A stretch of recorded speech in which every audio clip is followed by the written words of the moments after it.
Arsène Lupin en prison de Maurice Leblanc. Je vous écoute.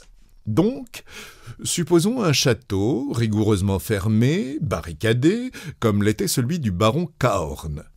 Vais-je abandonner la partie et renoncer à des trésors que je convoite, sous prétexte que le château qui les contient est inaccessible? Évidemment, non. Vais-je tenter l'assaut, comme autrefois, à la tête d'une troupe d'aventuriers?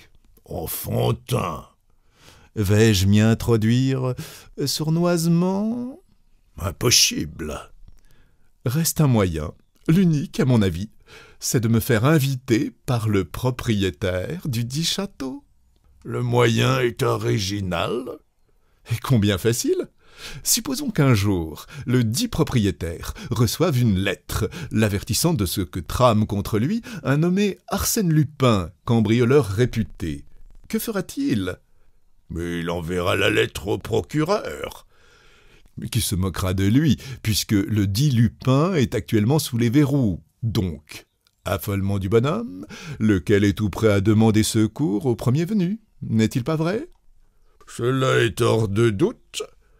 Et s'il lui arrive de lire dans une feuille de chou qu'un policier célèbre est en villégiature dans la localité voisine? Il ira s'adresser à ce policier. Vous l'avez dit.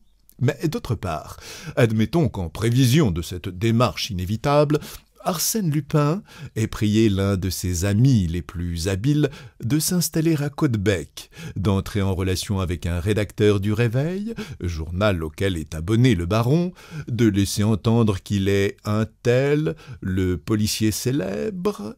Qu'adviendra-t-il?